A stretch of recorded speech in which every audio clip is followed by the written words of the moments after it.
கண்மூடித்தனமா அப்பா பண்றது எல்லாமே கரெக்டா தான் இருக்கும், நம்ம நல்லதுக்கு தான் சொல்லுவாங்க. அவனே பொழப்புக்கு ஆள் என்ன சொல்றதானே கேட்பேன் நானு. பார்த்துட்டாங்கண்ணே இப்படி கல்யாணத்துக்கு அப்புறம் என்ன ஆனாலும் நீ போயிட்டு என்னை பற்றியே பேசிட்டு உங்கள் அப்பா வளர்த்தாரா? அவன் என்ன பேசுன எவன் என்ன சின்ன வயசுல இருந்து பழக்கப்பட்டு வந்ததுங்க சார். எந்த ஒரு சின்ன பொருள் வாங்கினாலும் நான் அப்பா கூட கடைக்கு போய் பழக்கப்பட்டுட்டேன். இவரை வச்சுதான் எல்லாமே நான் பண்ணிட்டு இருக்கிறேன். இவருதான் கோபிநாத்தின் அன்பு வணக்கம். இன்னைக்கு நீயா நானாலும் என்ன பேச போறோம் அப்படின்னா, டாட்ஸ் லிட்டில் பிரின்சஸ். எங்கள் அப்பா பக்கத்துலேயே இருக்கணுங்கிறதுனால இப்போ கோயம்பேடு பக்கத்தில் நாங்கள் இப்போ வீடு வாங்கியிருக்கோம். இவங்க எத்தனாயிரம் பச்சை மட்டை வெட்டி வச்சுக்கிட்டு அடிக்கிறது இறக்கும். என்னுடைய பொண்ணு சின்ன வயசுல இருந்து என் கூடயே தான் இருக்கு. ஓ, மற்றவங்க பொண்ணுலாம் பிறந்த உடனே நாங்கள் கொண்டு போய் சேர்த்துருவோம் இங்கே. இதுதான் தவறான விஷயம். எங்க அப்பா மட்டும் இருந்திருந்தாருன்னா இப்படி சொல்லியிருக்க மாட்டாரு அப்படின்னு ஒரு வார்த்தை போதும் சார். ஏன் இப்போ உனக்கு எங்க வலிக்குது? சரியில்லை, எங்க அப்பாவா இருந்திருந்தா என்ன இந்த வேலை செய்ய சொல்லியிருப்பாரா? சாப்பிடும் போது போய் நீங்க வேலை வாங்குற நீ ஏன் இப்படி வெறுப்பாவே நடந்துக்கிற? நாம காதலிக்கும் போதெல்லாம் எங்க சாப்பிடும் போது என்ன நினைச்சு பாத்தீங்களா அப்படின்னு சொல்லிட்டு அப்பான்னு அழ ஆரம்பிச்சிட்டாங்க சார்.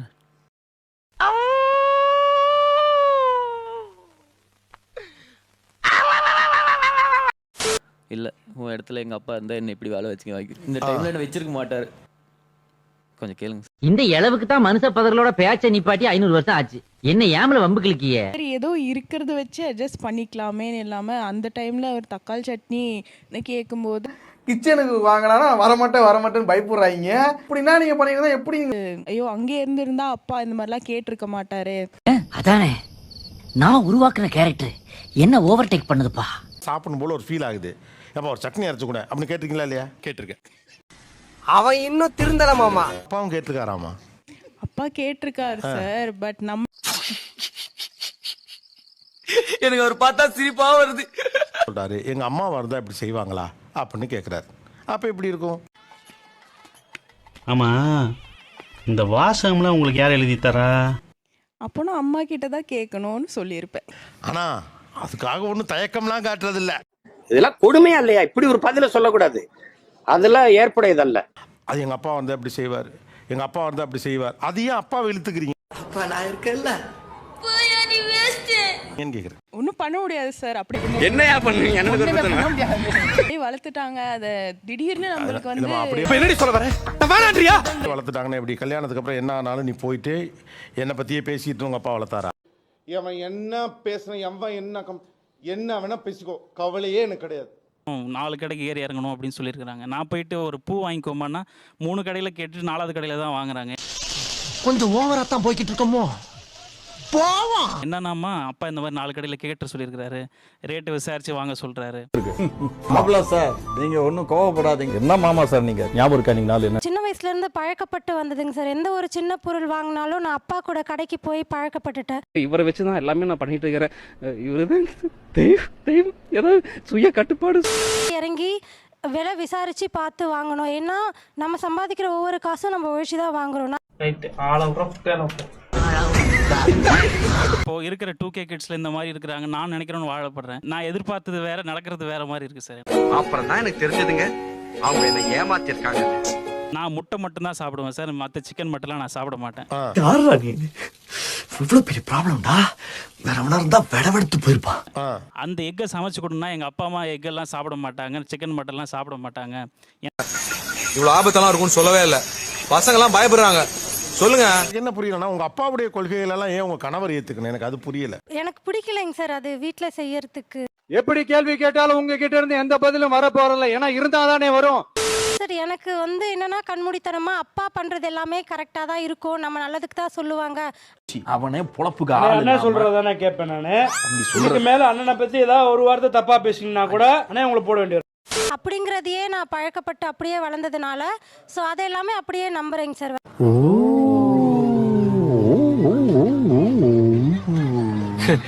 செய்வாங்க, சாப்பிடுவாங்க சார்.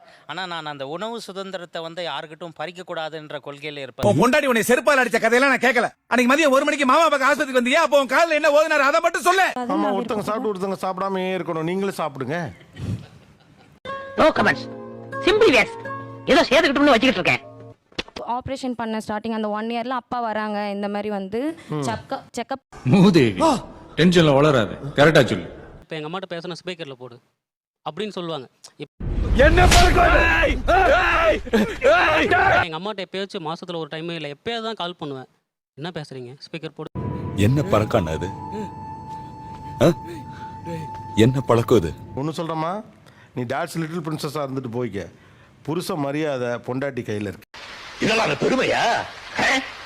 கடமை, ஒவ்வொருத்தருடைய கடமை. அது மாதிரி போனதில்லை சார், விட்டது போனதே இல்லை சார் கடைக்கெல்லாம். ஐயோ எப்படி வளர்த்துருக்காங்க. அவங்க அப்பா அம்மா வீட்டுக்கு 2 சந்து தள்ளியா? எங்க அது தெரியும், அதுக்கு தானே நான் கேட்டேன். ஏன்னா பயப்பிடிச்சிட்டான். எல்லாம் டெக்னாலஜி. இது டாட்ஸ் லிட்டில் பிரின்சஸ் இல்ல, லேசி பிரின்சஸ்.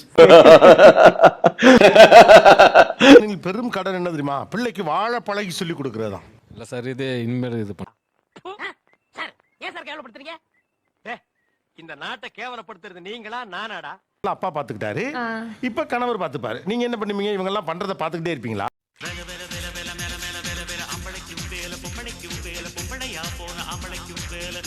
ஒரு 4th வீக் நான் கேட்குறேன், என்னமே எல்லா வீக்குமே அப்பா வீட்டுக்கு போகலான்னு. அங்கே என்னதான் இருக்கு? அப்பா இருக்காரு. இப்போ அவன் கேட்டதுக்கும் நீங்க சொன்னதுக்கும் என்ன சம்பந்தம்? பஞ்சு நல்லா இருக்கான்னு மட்டும் பார்க்கணும், அதுக்குள்ள ஆராய்ச்சி பண்ணக்கூடாது. அவங்க அக்கா பையன் ஒருத்தர் இருக்கா, சின்ன பையன். அவங்க வச்சுக்கிற டாய் வச்சு 2 பேரும் விளையாடிட்டு இருப்பாங்க. சார் ஐயோ இங்க பாருங்க சார், ஒரே பைத்தியங்களா இருக்கு சார். அப்பா வச்சு சண்டை வருமா? அப்பா யாருக்கு க்ளோஸ் அப்படின்னு? இருக்கு இவரு கரெக்டா கண்டுபிடிச்சிங்க. கிடைக்கிற கேப்ல எல்லாம் ஆப்பு வைக்கிறியே சிவா. இவருடைய டெசிஷனை விட அப்பா டெசிஷன் கரெக்டா இருக்கும். அப்புறம் இவரை கேக்குறீங்க? அது எப்படியோ போகட்டும். அது ஒன்றும் அதில் ஒன்றும் பேசுறது ஒன்றும் இல்லை. எங்கள் ஹனிமூனுக்கே மாமனார் மாமியாரும் கூட தான் வந்தாங்க. என்னடி இது?